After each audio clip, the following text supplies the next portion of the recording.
So, several days ago, Trump made another proclamation that today is officially Christopher Columbus Day. Now, that might be a little confusing since everyone remembers having a Columbus Day before today. All he really did was switch it from the second Monday of October to October 9th. In the White House statement, which I'll link to below, he described recognizing Italian-American heritage as his reason for this change, which is cool. But Italians who know Columbus's true history will probably wish that they had a better representation of their culture than him. So what's so bad about Christopher Columbus? Why do some people hate him? Why do some people love him?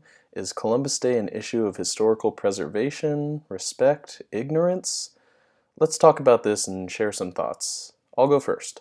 We all know that in 1492 Columbus sailed the ocean blue. Lots of Americans even know that he wasn't even searching for a new world and died thinking that he had visited Asia. But not many people know about what Columbus really did. Yes, he sailed to a new country with many doubters and difficulties in his path, and he started a revolution of travel across the Atlantic, but do you know what Columbus actually did while he was in the New World? Let's start by making something clear. Columbus didn't discover what is now the USA.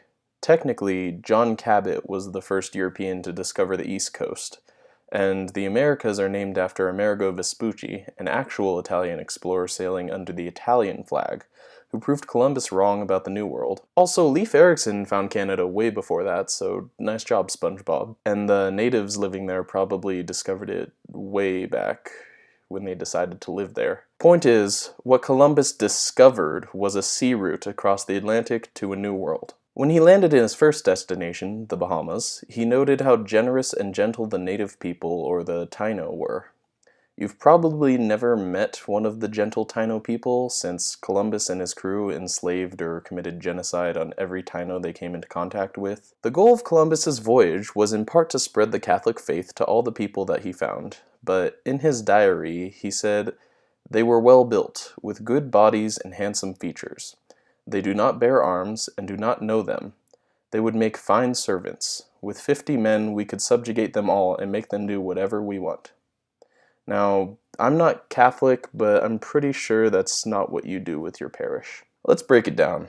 Columbus finds the natives, who, by the way, he thought were Japanese, the people he was supposed to trade with and convert to Christianity, and promptly enslaves many of them. He forces some to mine for gold and sends the rest back to Spain to be sold. 10-year-old girls are designated to be sex slaves, as they are the crew's favorite. When the Taino try to revolt, Columbus defeats them, then proceeds to commit genocide on the villages their fighters retreated to. This wasn't just a result of the fighting, as there are records of the Taino and other natives being tortured and murdered for sport. So that's the deal with Columbus, his accomplishments as well as his dark secrets. So what's the issue of keeping this a holiday? Wouldn't getting rid of Columbus Day be a form of erasing history?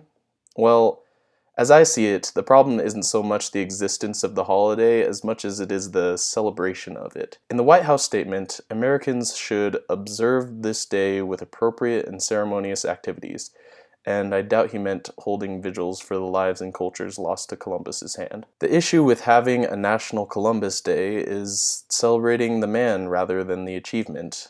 His move to sail across the Atlantic was one that would change the world forever, but the rest of his actions prove hard to justify a celebration. I'm definitely on the side of change on this topic. Switching to Indigenous Peoples Day? Maybe.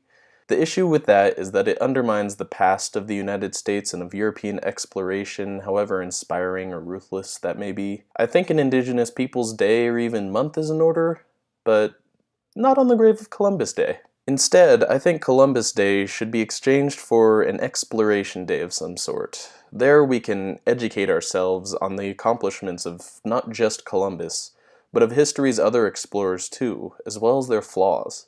I think Amerigo Vespucci would be a good start. It could inspire Americans to carry out explorations of their own, whether that be to dive into a history book or an expedition through a national forest. And it provides a middle ground for those who are in conflict about this holiday, one where we can educate ourselves and each other. If you have any ideas or thoughts to share, please let me know in the comments. And if you think differently about Columbus or want to share something that I missed, please let me know. Follow me for more videos like this. I'd love to start a new series where we explore holidays and the reasons behind them. That sounds really great. So thank you, and I'll see you next time. Happy whatever day.